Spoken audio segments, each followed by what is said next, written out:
Hello and welcome back to the channel. It has been quite some time since I have been here. I think the last video I put up was Vlogmas Day 12, and I was recording Vlogmas Day 13 when everything happened. Today's video is going to be a little bit different. I am going to talk about why I stepped away from my channel for 3 months, and I'm going to do that towards the end of the video. But before I get into that, I want to talk about what I've been working on. And I want to talk about what I've been knitting and crocheting, my works in progress, my finished objects, and what I have planned to do next. And then we're going to head into the heavy stuff. There will be timestamps though, so you can easily navigate the video. I'm going to have those in the pinned comment, and I'm going to have those in the video description. If you just want to see the yarn and what I've been making, I completely understand. Thank you so much for watching today's video, and if you want to stick around for the other stuff, then I'm super grateful for that too, because watching the whole video really helps my channel, and it's going to need some help since I took off for 3 months. You may notice that I do have a furry friend. So I guess I need to go ahead and introduce you to our newest community member, and this is Cutie Pie. This was my mother-in-law and father-in-law's dog. She will be 12 in September. No, she'll be 13 in September. She is a sweet baby. She was completely outdoors the entire life that she had them, or that they had her. And once we lost both of them, I really began to realize how blind she is going, and I decided to bring her in full time. So she is completely inside now until the rest of her days, and I just love her so much. I thought she was going to have a hard time adjusting, but she's adjusted quite well. She has become quite the diva. She loves sitting in this chair when I'm out here, or in my chair in the house, and she will climb up whatever is like blanket just to get in the chair. I hate the circumstances which she came to me. I am grateful to have her, but I want to make sure that she is comfortable in her last days, because she has been such a good dog for them, and I think she deserves it. So that's Cutie Pie. You'll be seeing a lot of her in my videos from now on while she is with us.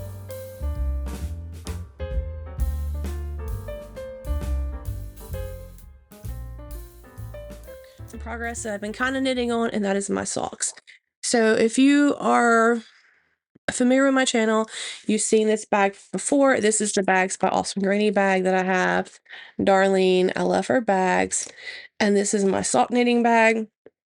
I am still knitting on my weekend shorties, and that is a pattern by Summer Lee. They're called the Weekend Shorty Socks.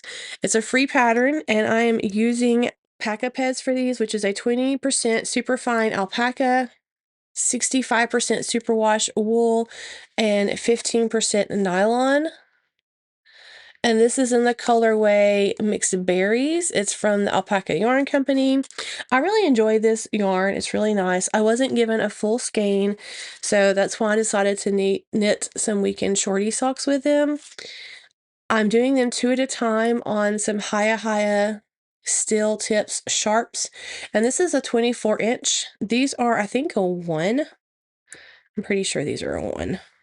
I'll update that information. I'll have to get my gauge to see, because I can't read that little writing and I don't have all my glasses. But I started these cuffed down, so I've done the ribbing. There's my cute Simply Serving stitch marker. It's a little hermit crab, because I do have hermit crabs. Love them. And I did do some progress on the foot. I made a heel flap and gusset. I did a double gusset heel. I like it a lot. It fits my heel great, but I'm usually a fishlets kiss heel. But for whatever reason, I just cannot get motivated to work on these. And it's nothing to do with the yarn. It's nothing to do with the pattern. Oh, where are you going, Cutie Pie? But I think it's more the fact that they're very mindless. I'm not really doing a pattern. They're just a vanilla sock. I think I just want to do them on DPNs. So I may get some DPNs and take them in the house and see if that encourages me to knit on them more. I find that knitting on DPNs is a lot less thinking for me, because I know how many stitches is on each needle, and I can just turn them easy. And these, I still have a little bit of cord maintenance that I have to do with shifting the stitches around. And I think that's why I don't really like them. I hate Magic Loop because of the cord maintenance. Where are you trying to go, baby? Okay, she wants back in my lap, so we're gonna have to put her back here. Okay, we're just gonna have to have a make it work time.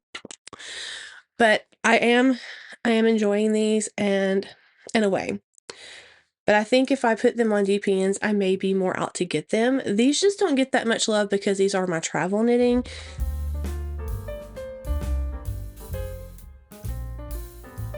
Now my next work in progress is something that I pulled out of Area 51. And if you don't know what Area 51 is, that's where your projects go where you don't want to have to think about them for a while.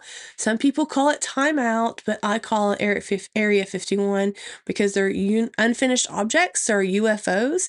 And so they just go to Area 51. So this is in my You So-and-so bag. This is a bag company that's no longer in business, I don't think, but I still have their card in here.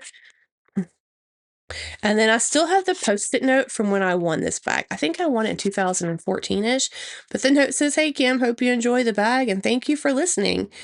And it was from Twisted Stitches podcast. I don't know if they're still a podcast. I'll see if they are and I'll tag them down below and I'll share their social media so you can find them. But how funny is that? Super, super old project bag that I love. I really love their bags. They use a lot of interfacing, so they're kind of stiff and they're just great bags.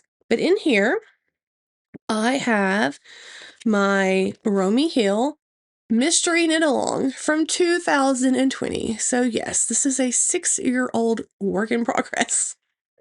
And saying that out loud sounds horrible, but it's just the truth of it. I have enjoyed knitting this. I don't remember why I put this in timeout. Honestly, I think it was, well, I do. That was right around the time that my Greenie BB passed away. She passed away in March of that year, and I had started this, and I was just dealing with a lot of emotion then, and hard times. So I put this in timeout for a while, but I kept really great notes in Ravelry, so I was able to pick it back up and find exactly where I was in the pattern, and I re-downloaded the pattern and just picked up where I was 6 years ago. So I'm knitting this on some Chai Goos, and I think these are 4s. I can't remember. I can't really see them. And I'm knitting this out of some Kim Dyes yarn. But look how pretty this is. Oh my goodness. So on here I have another Simply Serving stitch marker, and it is toothless. You see his little eyeballs and his red tail. He's so cute. But this is going to be a good size shawl. All Romi Hill shawls are. They're all lace. So it looks kind of smaller right now, but blocking is going to be magic for this baby. But it's going to be so pretty. Oh, he flipped around again. I don't know why he's being, oh, because he's upside down. Because I have him hanging so I can see him when I'm knitting that way. Look at all that. It's going to blow up beautiful. So this is Kim Dyes yarn, and this blue color is called Fig Compote. Look how pretty. And then here's she does still dye yarn. I love her yarn. And then my contrast color is this Dill Chip. Look at that. Oh, it's so pretty. So this does remind me of Baby Poo Poo, the color, but I love it. And I know that's really weird to say out loud, but I love this colorway. I just think this is the most gorgeous greenish yellow. But the first time I saw it, I'm like, it's like Baby Poo Poo. And if you know, you know. But I love the contrast that's adding to this blue. There are blurps of that kind of color in that blue. You can see it there. I just think it's going to be stunning. So I'm pretty much done with all the blue. I just have to do a couple more rows of blue, and then it goes completely into this for the lace border and then the cast off, and then this will be done. So I'm really enjoying knitting on this. And what I've learned is that I always hear people say, well, what do you do to get back your knitting and crochet mojo after the loss of a loved one or illness? And it really varies by people. But for me, I've learned that it's really something that my mind doesn't have to think on. So those socks are pretty mindless. They're just in the round. But like that Owen the Stoat that I was working on during December, several reasons I haven't picked that back up. I was knitting on that in the hospital, and it's just kind of brings up to emotions right now. But also, it's all words. And I found that if it's a lot of words, my mind has to put all those things in order. Where if it's a chart, I can just look at the chart and my mind just knows to recreate that. And there's syllables, or not syllables, there's symbols that, you know, my mind knows, okay, this is what you do. So it's a little bit mindless for me, but it's enough to keep me entertained. And I've really been pulled to charts. And you'll see that more when I show my finished objects because I have some color work things to show. But I think for me, that's going to be my new answer. You have to find something that's going to speak to your mind and speak to your season of life. And for me, I needed something mindless. And so I knew this was all charts. So I was like, you know, this is a great time to pick up this whip and get this completed because she's going to have another mystery knit along starting in April. She has them every April, and I don't know if I want to do that one. I have another knit along in April that I'm wanting to join, and I'm going to tell you about that as well into the video. But I am really enjoying knitting on this right now, and I'm excited to see this project off my needles. And I mentioned before that I need to make a whip video because I have a lot of whips. And I have some that do not have project pages, so if you look at my Ravelry, it's not completely true in a way. There are whips that I have not made project pages for. So one of the videos that I want to be doing upcoming is literally getting all those whips out and talking about them and coming up with some kind of plan on dealing with them. And maybe that helps you focus and help you going through your whips and getting them either frogged or off the hooks and needles. She just made me pet her. She does that a lot.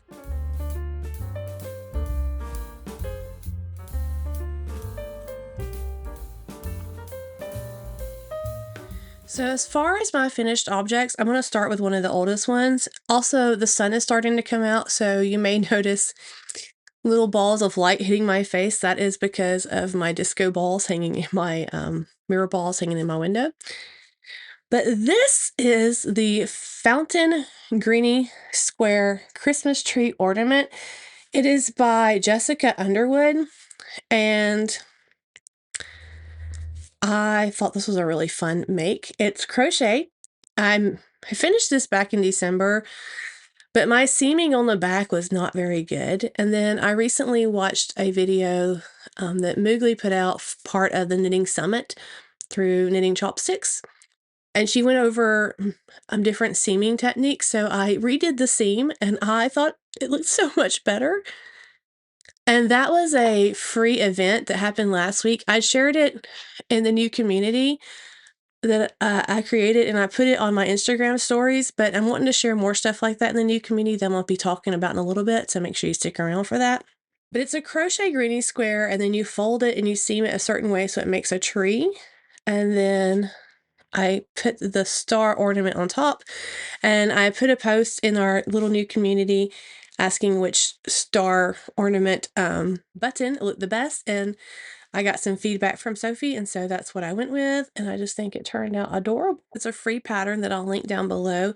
It only uses like 3 to 4 grams of fingering weight yarn, so great use of scraps, and you can use this as a gift tag on a present or just to make a couple ornaments for friends and family. And because it's crochet, it goes by really fast, and with a perfect button, it's just the most adorable looking little thing.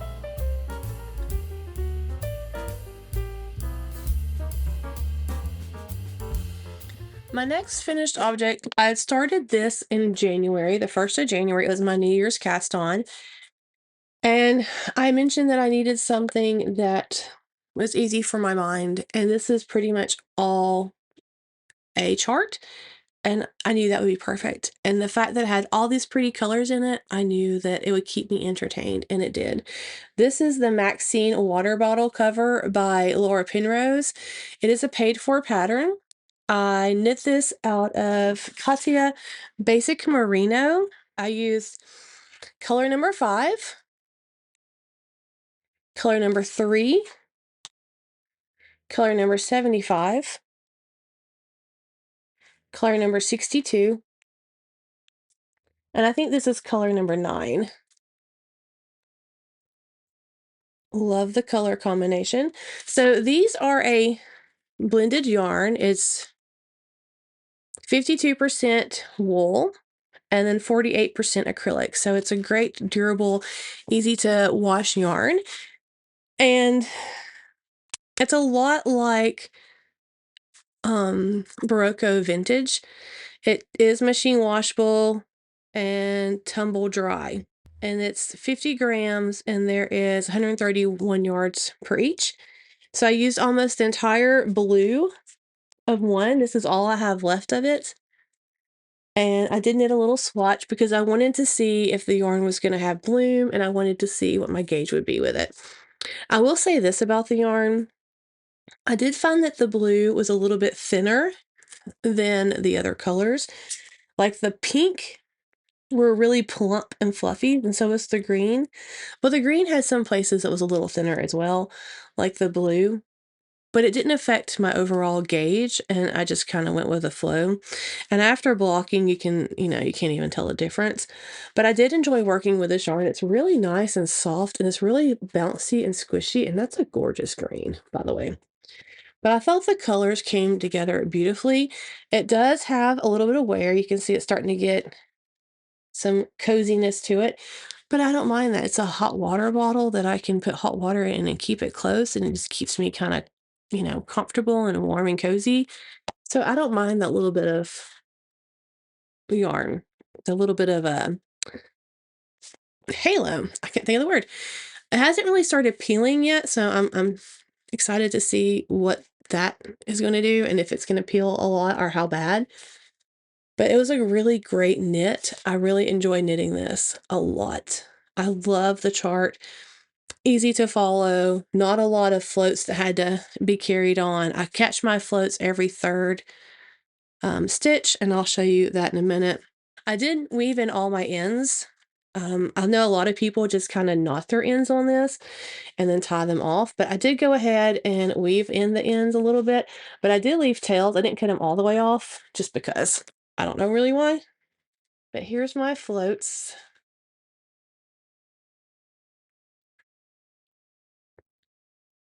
You can see where I wove in some of the ends in the back, and that's just as long as the tails. That way I don't have to worry about it coming undone. But I have pretty floats.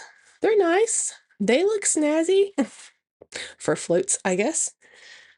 But that is the Maxine water bottle. And my water bottle I just got from Aldi. It actually came with a cover, and I just put that on another water bottle that we had because I like water bottles. They're great to have just on your lap on cold days or on your hands or put in the bottom of your bed at night on your feet when your feet just cannot get warm. Because I've had a couple of those nights lately. And your water bottle just kind of slides in, and it's just a cute little cover to keep it nice and pretty so it doesn't burn your skin. And I've had no issues with the hot water in here and with the acrylic fiber makeup of the yarn.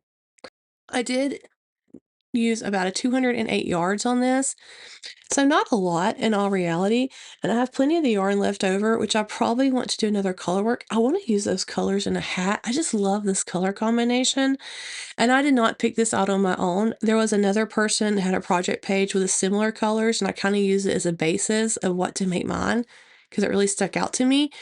I do wish I got a different color besides that light pink, because like that light pink's right here, but it just looks kind of white. You can't even tell it's light pink.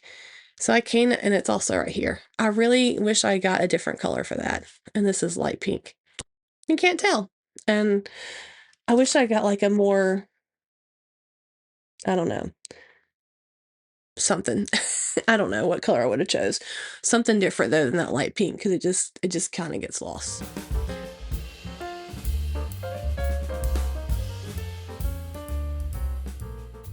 So the next project that I cast on was out of this Katia tweed yarn.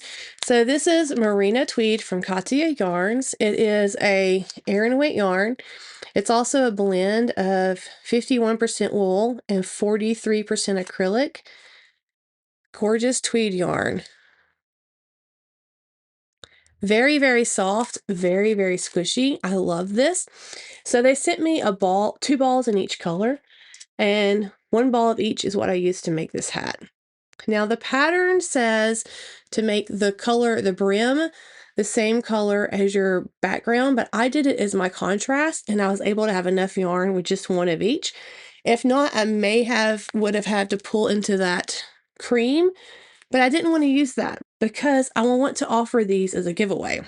So I'm thinking that I'm going to give away those 2, which is enough yarn to make this hat, and I will send the winner the pattern. The pattern is a $6 pattern from Tin Can Knits. This is called the Banff Hat, and I just thought that'd be a fun little giveaway that we can have matching hats. Now, if you're not a knitter, don't worry, you can still enter. You can win the yarn, and then I will just let you pick out a $6 pattern and you let me know what that is, and I will send that to you through your Ravelry. A couple of terms and conditions that I need to go over before I start talking about this hat, and that is you must be 18 years of older to win. And because I'm sending a physical prize, please be in the continental US. You have to leave a comment because I have to know that you want to win the yarn. And I want you to use a keyword. That way other people can comment, and if they're not in the continental US, they can still comment. But the keyword needs to have the word tweed in it. TWEED. And I will use random number generator, and I will pick a number and get that sent out. I did go ahead and sew in my ends. I just have not cut them yet. I've also blocked this hat. I didn't really aggressively block it at all. I just kind of washed it and let it dry. I did sew in my ends a little bit there, so you can see, but nice, pretty floats. I really enjoyed working with this yarn, and I really enjoyed knitting this hat. I think I knitted it in a couple of days. It was so easy. I do need to snip those ends, but it does fit perfectly. The only modification is I did leave, when you get to the crown decreases, I left out 2 knit rows in between my decreases because I have a really like squished head, and it would just been, I don't know, like it's still a little too big, but I thought 2 knit rounds between those decreases would have been sufficient, so I didn't do the 3 that it called for, and I had plenty of the oatmeal-y color left. I think if you were to make this and you were to make that brim though in the oatmeal color, you might be really close to yardage. So if you make it just like I did, and if you get gauge, these 2 yarns are going to be plenty to make this hat because I have leftover of the green and I have leftover of the oatmeal. It was a really fun knit. I love Tin Can Knit patterns. It was charted as well, but it's just a very small repeat of chart. And I think if you're new to charts, then this would be a great one to start on because it's so small of a repeat. It's really easy to memorize, and then you can just kind of work, and it has great results. Like, I just think it's so stinking cute, and it's so comfortable. Like, this yarn is so squishy, and with those floats, it's just so warm and cozy. And it's like a little hug out of clouds for your head. And what more could you ask for? Isn't that right, Cutie Pie? She agrees.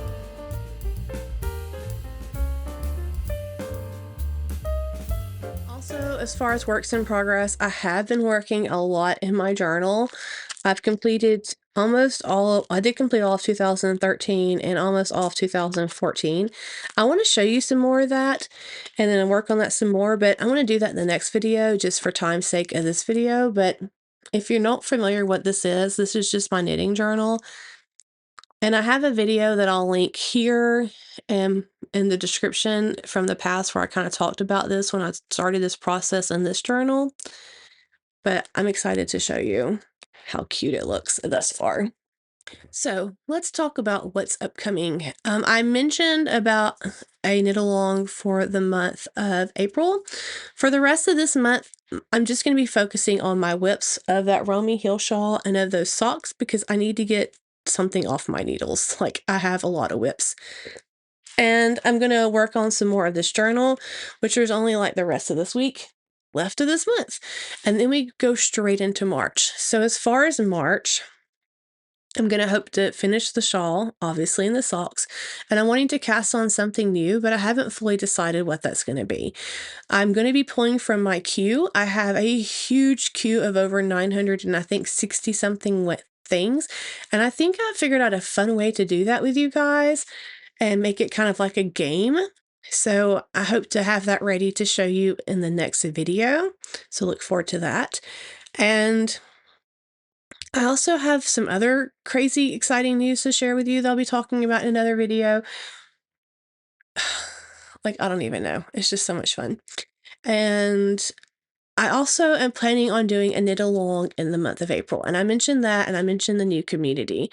So in the month of April, Malabrigo is running a knit along. It is for a shawl. I love Malabrigo knit alongs. I've done several. I've done the Odyssey, and I knit my green and orange shawl that I used my cactus in terracotta pots as inspiration. And then I knit a cowl also with their knit alongs. But they set up these knit-alongs, they choose patterns that have already been out for a while that other people have made, so they've already been tested and, you know, tech edited and all kind of errors found, and a community comes together. They have a Facebook group, and they have a Ravelry group, and you can post your progress on there, and they give out prizes. And it's all done through Malabrigo. However, I wanted to have a section set up in our community that I just set up where we can do that same stuff on a smaller level as well as you want to. You won't be eligible for prizes there because I'm not affiliated with Malabrigo, but it's just a great way to kind of talk if you have any questions. I'll be making the shawl as well, and so I'll be happy to help you with those. But the pattern for this knit along, and it starts April the 3rd, not March the 3rd, but April the 3rd, is Orienta Shawl by Cory Boberg, and I will link that down below. But it's this really pretty 2-color shawl. You need fingering weight yarn to be eligible for the prizes of Malabrigo. There are some terms and conditions you have to follow. They will share more information on that as the knit along gets closer, but you're going to need 2 skeins of one color and then 1 skein of your contrast color. I have Malabrigo yarn, sock yarn, and stash, so I'll be pulling from stash. I hope I don't have to buy anything. I'm really trying not to buy any more yarn ever because I'm blessed with a lot of yarn, but I may have to get 1 skein to have enough for that 2 skein color, although I think I have 2 skeins of Sandbank. I just need to dig in stash and find out. So look forward to that, and you can go ahead and join the community and start posting about that. And let me tell you about that community. Let me get a sip of my drink. So the new community that I've set up for us is a Discord community. Originally, I was going to set up a WhatsApp community, but I wasn't loving the lack of safety and privacy restrictions that was on it. Like, it shows your phone number, and I understand not everyone wants everybody to see their phone number. I completely get that. So I decided to open up a Discord community, and this is not required to join, but if you want to join, then I would welcome you to. It's a lot of fun. I've been on Discord for many years. With Discord, you can actually pick a screen name. I use my same YouTube screen name, or you can use your Ravelry screen name, whatever you want to. And it's just a fun way to have instant conversation. So Discord does have an app, or you can use it on your computer. And I like it more.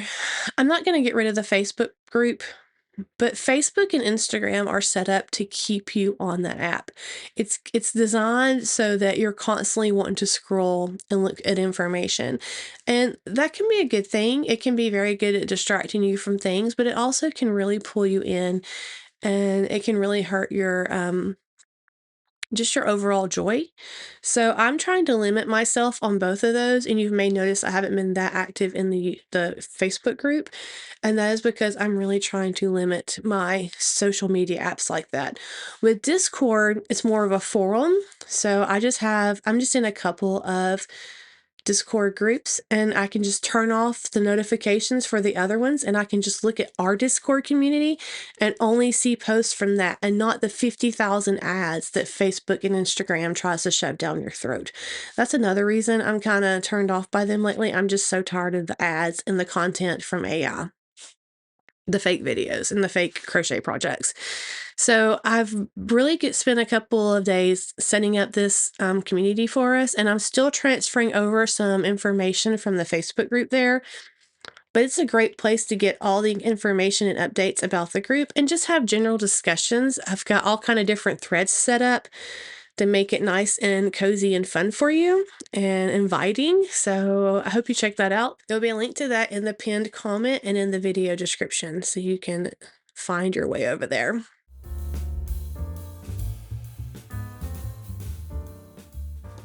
And now it's the heavy part of the video, so if you don't want to stick around for that, I completely understand. Thank you so much for watching up to now. I hope you have a great day, and I'll catch you in the next one. But if you're wanting to stick around to find out where I've been, this is where we're going to be talking about it. Before we get into that, though, I do want to say if you or someone you know is struggling, then help is available. In the US, you can call or text 988, which is the Suicide and Crisis Lifeline. For veterans, you can press 1 after dialing 988 or text 838255 to reach the Veterans Crisis Line. These numbers will be in the video description as well, because your life matters, your pain is real and it matters, and there are people who want to help you and who believe in you and who love you. So please reach out to someone. As far as what happened that day, my father-in-law decided to end his life.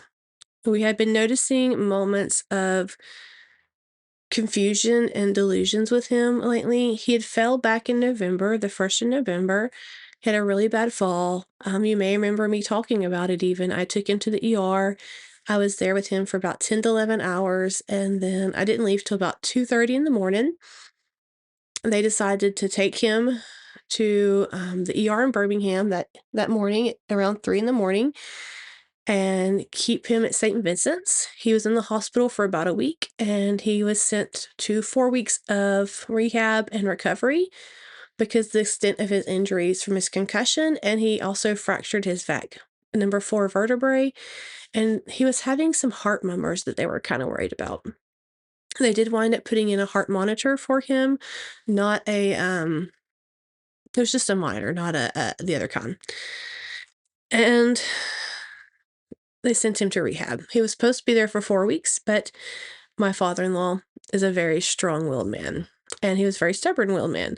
And so he did not want to be in there for 4 weeks, so he got himself checked out after about 2.5 weeks, which he probably should not have done. I don't think he was ready, but you couldn't tell him that. We have been trying to get him to see a psychiatrist since Mama passed away because he was not handling her passing at all very well. He had become hardened. He become angry about it, and we just kept noticing things that he would say that we said that we didn't say. And I think he started like that fall kind of maybe brought on a little bit of early dementia, Alzheimer's, and maybe he was already kind of going in it and we just didn't see it yet. But there was definitely a shift in him. The day started like any other day. I was recording for Vlogmas Day 13. I was decorating our big tree. I remember being excited to finally decorate that tree because we had the tree up and I didn't have ornaments, and I was just, because of his fall and going back and forth to that, we usually put up our tree the very 1st of November, but we were behind, and we were behind trying to get the house kind of fixed for him so it'd be a little bit easier when he came back because he had a hard time with mobility from his vertebrae. And I was sick at one point. But things just got delayed. And so I was finally getting to decorate this tree. I put like, I think 4 or 5 ornaments on it. And I look out the window and I see my father-in-law walk outside with what I thought was his BB gun, which was very common. We have a lot of land here, and they do get big cranes. We get all those Canadian geese that land, and they'll eat the cranes will eat the fish, and the Canadian geese just poop everywhere. But it's not uncommon for him to go out there and shoot the BB gun, like, in the ground just to scare them off. And that's what I thought he was doing. Like, I didn't think anything of it. And then a couple hours later, my husband and son came home from work, and my oldest came in the house, and he said his dad was still outside putting up materials. So I called and I looked at the camera to see where my husband was, and I saw that he went in to talk to my father-in-law. And I was looking at the camera on his front porch. And I heard through the speaker him on the phone telling someone that he just found him in the floor. And I immediately started to get my shoes on to head over there. And about that same time, my husband called me and he said, "Kim, come over, stay calm, but Dad tried to take his life." So I guess when Papa went out with what I thought was the BB gun, was not, it was a shotgun. And he attempted to take his life. He was not successful. He got up, he went back in the house and laid down on the floor. And a couple hours later, 3 hours later, is when my husband found him. And when we rushed over there, we called 911 immediately. Obviously, my husband did first.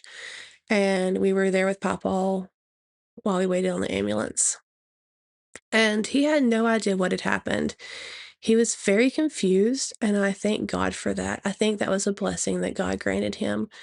He he thought he fell, and at one point he thought maybe he had a wreck, but he knew that his thought his nose was running, and, he kept trying to touch his face, and I held his hand, and my husband, like, had his hand on his shoulder.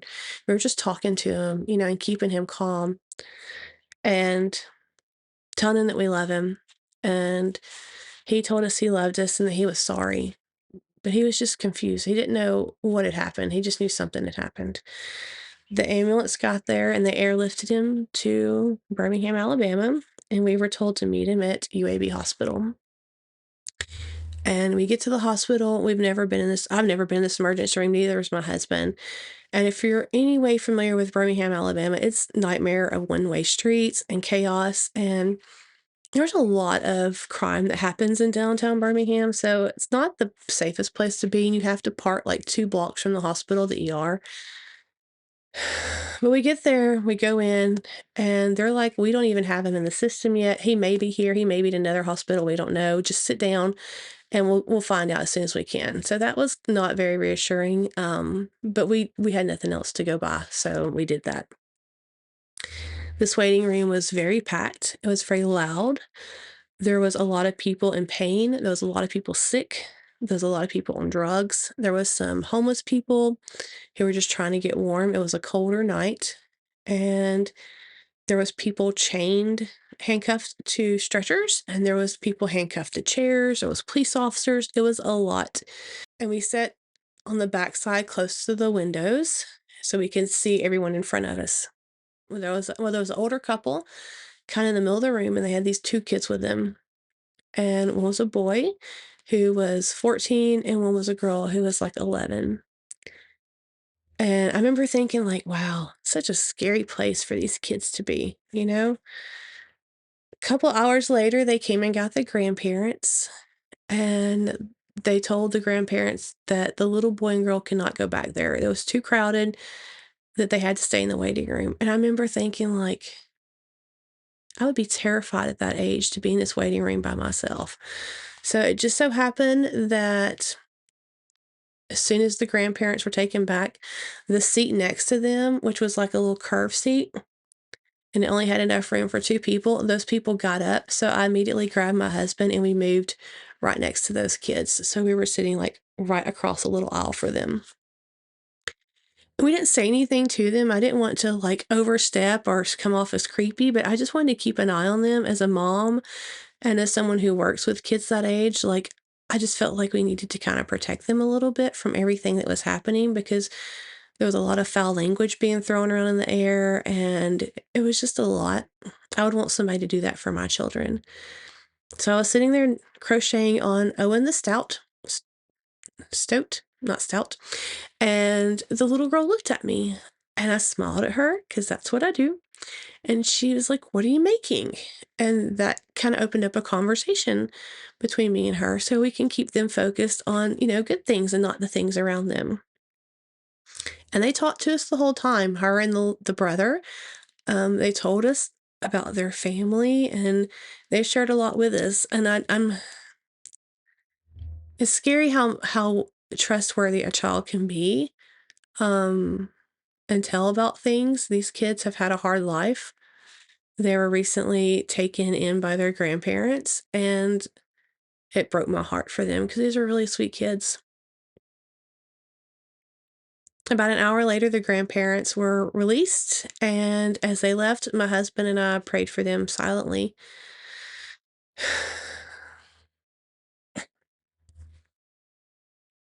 And then about that time, another family came in.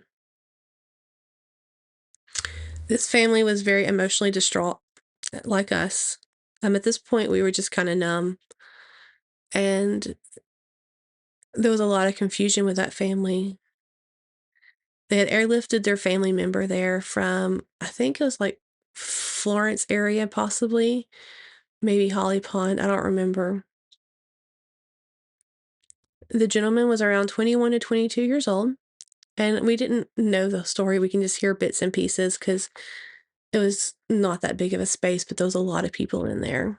And some of their family member were calling other family members to tell them, and they were kind of talking loud so they can be heard, but unfortunately everybody else can hear also. That's just kind of the way it was. So we gather that there was an accident, and the son, the 21 to 22-year-old, had been hurt, and the father had found him, and that the wife was on the way. About that time, a gentleman sat down where those kids were in front of us, and I will never forget his name, but for the sake of this video and his privacy, I'm going to call him Mr. B. And Mr. B caught me off guard. Mr. B had like a little bag of stuff in his hand, and he had a Mountain Dew.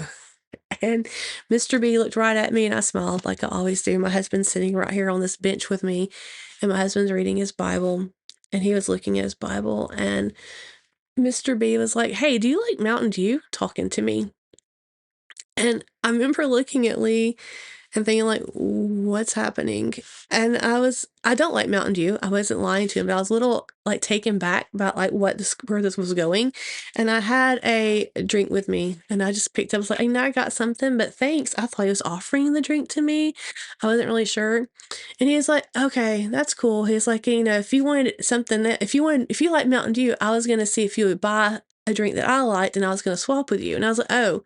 I was like, "Man, I don't have any change." I didn't. We were not planning on coming to the emergency room that evening. The day just kind of went a little crazy fast.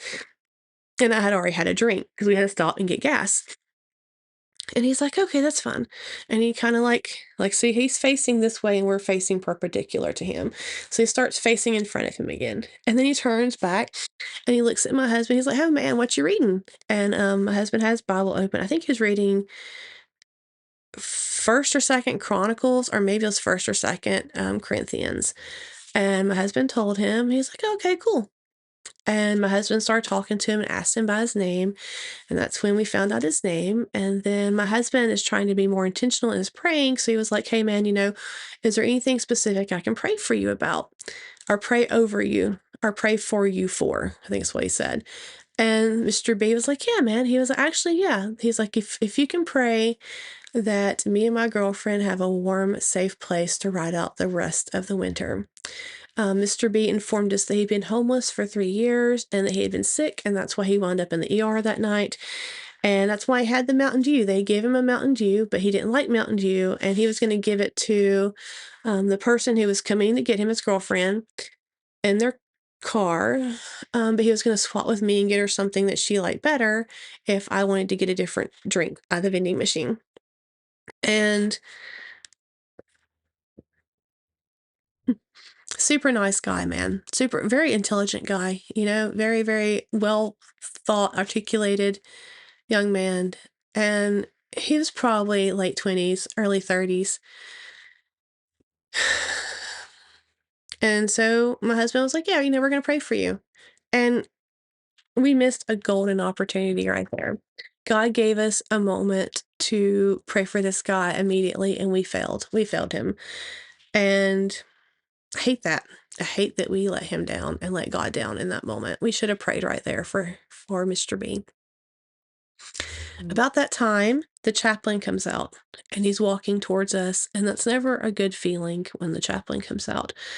It's so crowded, they can't take us back to our room, so they just kind of tell you everything right there in the middle of the ER with everyone around. And he's like, your dad's going to pull through. And I remember hearing that and thinking, like, there's no way. I mean, like, it was rough seeing the wound. Um, but I was very grateful. The chaplain said that he would need a lot of facial reconstruction surgery, and that he said other words that at that time we didn't comprehend. We found out later he was going to require to have a feeding tube. And all we heard was he's going to make it. And we were just like, that's great. Thank God. And so the chaplain's like, we'll let you know something in a couple of hours. We're going to try to get him in a room. They're keeping him sedated so they can clean out the wound and go from there. So he leaves, and Mr. B heard everything. And Mr. B turns back again to us, and he tries to offer us some comfort. The homeless guy who is sick tries to give us comfort. And I truly think God sent this person to us. He was such a ray of light. He told us that his grandfather was the same way after his grandmother died, and that he also tried to end his life and talked about it. And he was just kind of, some people have that ability to speak and they're just so calming. That's how Mr. B was. And we just appreciated him sharing his story with us. And my husband, even, man, thanks for sharing that with me. And about that time, Mr. B's ride came, and Mr. B stood up and he started to walk away, and he turned around and he looked at my husband. He's like, man, let's just go and pray right now. What a humbling moment to be a part of, because we missed that opportunity, and God let us know that we missed that opportunity. But God wasn't going to let him go, and Mr. B was more obedient than we were. Now, granted, we were very distraught and confused and just in this weird state, but we should have took that opportunity, and God humbled us by sending Mr. B and getting Mr. B to have the courage to say, hey, let's go and pray right now. So my husband stood up, and him and Mr. B put their arms around each other, and they prayed in the middle of a waiting room full of people. And it was very, very powerful to watch, in a very scary place where you feel powerless. And then Mr. B was gone. So about that time, the other family, I'm petting Cutie Pie in case y'all wonder what I'm doing. About that time, the other family, the wife got there, and so they had to inform her what had happened. And the chaplain had came out, and their pastor had showed up, and their pastor started praying for them. And then we learned about what happened with the young man. So the young man was 20 to 21 years old, and that day he also decided to end his life. He went out with I don't know what type of weapon, and his father had found him in the woods. He was a hunter, and this young lady had to drive all the way to the hospital to see her husband, to find out that he didn't make it. And I remember Lee looking at me and saying something along the lines of, how is that fair that this young man's life was cut so short and he didn't make it, and my dad is in his mid-80s and he's going to make it? Like, those kind of times you kind of question, God's reasoning and God's sovereignty, although we know that he sees things that we don't see. And we don't understand his reasoning of why he does things. We can only trust that he's doing it because it's for the greater good and his will. And we know that is, but it's just really hard to, in the moment, to wrap your head around those kind of things. And our heart broke for that family. It broke so bad. Like, the distraught on that young lady's face. From what I gathered, they'd only been married like 6 months or so. And it just broke my heart. That family started to leave, and they were walking out of the waiting room, the whole bunch of them. There was a bunch of them. And they were walking out of the waiting room, One of the young men that was with that group, from what I gathered, he was a husband of a sister of the young man that passed away. He got to the door. I mean, he got all the way to the door, which was several, like 15, 20 feet from where he was sitting, and he stopped. And I looked up, and he was coming toward us, and I grabbed Lee because I'm like, Lee, he's coming over here. I didn't know if he was going to say something because of the fact that Papa was still alive in the same situation, because I know they heard the story when the chaplain came out, and I know they heard Lee talking about it with Mr. B. I didn't know if he was like something out of anger. I didn't know what to expect. We don't know these people. And I was just kind of like preparing myself for something spoken out of sadness and confusion at the time. But God sent him for a whole different reason. This tall young man stooped down in front of us and squatted down, put one hand on my leg and one hand on my husband's leg, and looked at us dead in the eye and said, "We are praying for y'all too." And that would be really hard to do, knowing that both of those men were in the hospital for the exact same thing, and one of them made it and one of them didn't, and your family member's the one that didn't make it, and you're walking over to the family member who did make it's family and saying, "We're praying that he pulls through." Like,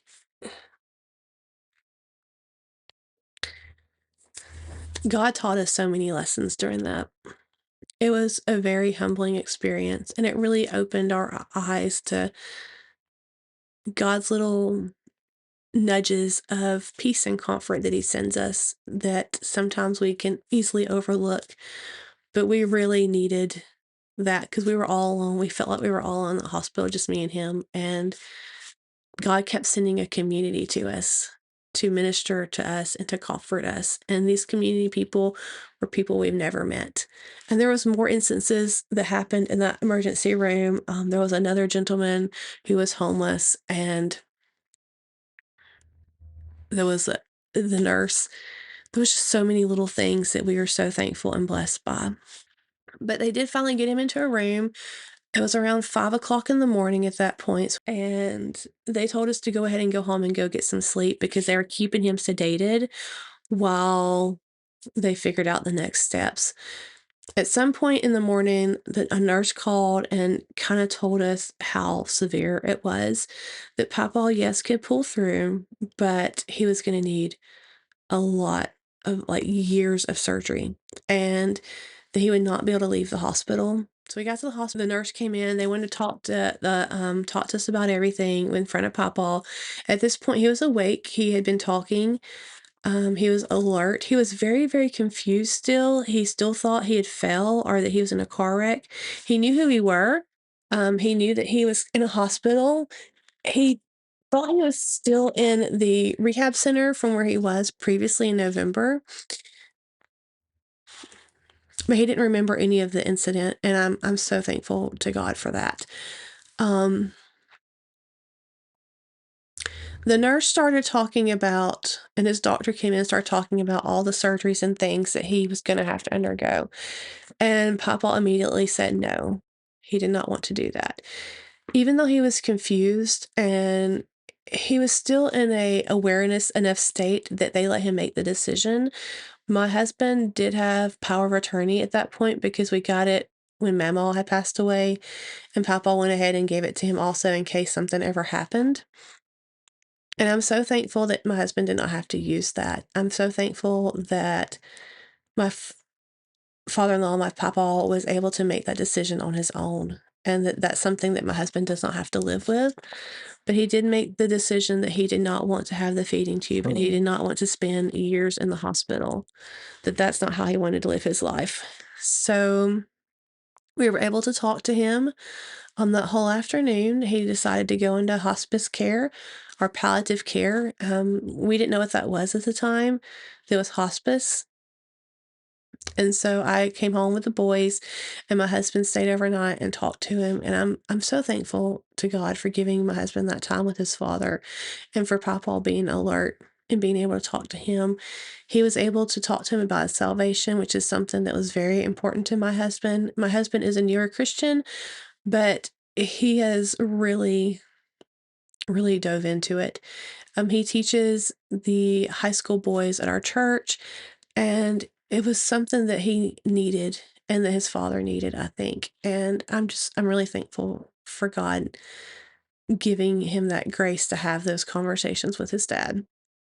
They moved him into palliative care that night, and they started him on a morphine drip. And God gave us about 28 more hours with Papa. A lot of that was him sleeping, but my husband was there to be with him at the last breath and hold his hand just like he held his mom at her last breath. And I'm thankful that God allowed that, because I think that helped him. And I'm just happy that it gave him peace. He was there with them at the very end. If it wasn't for our faith and our family and our church family, I'm not sure where we would be right now. I feel like we've had a lot of peace with everything because of our faith and because of all those communities that we have showing us support. And that's why community is really important to me, because we need it.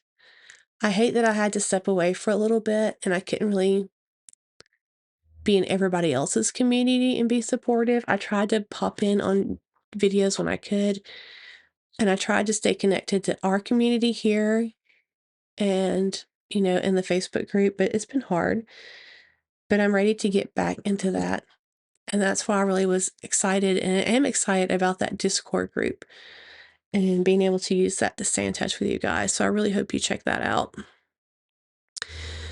But thank you so much for all your messages. I received several messages and your comments on the update videos on the community posts. I truly appreciate your thoughts and your prayers. Our family has definitely felt them and so much appreciative of them. And just thank you for your kindness and your friendship. Through it all, though, God has sent us comfort in so many ways. One of them, I think for me, has been Cutie Pie. You know, following Papa's death in January, my Siamese cat, I woke up one morning and I could just tell something was wrong. And I took him to the vet and he was dying. I was told he wouldn't live for the rest of the day. I had to put him to sleep, but he was having kidney failure out of nowhere. And so that was really hard for me because I had him for 12 years. I'd raised him by a bottle, and it was just something else. We'd already lost one dog in the month of June prior, before Mama passed away. And then I had to put my Yorkie down of 13 and a half years, that fall. So it's just been a lot stacking up. So let me be clear about something. There's no way that a man who has been in the military for 20 something years misses at close range. I mean, we honestly feel that that was a God moment. And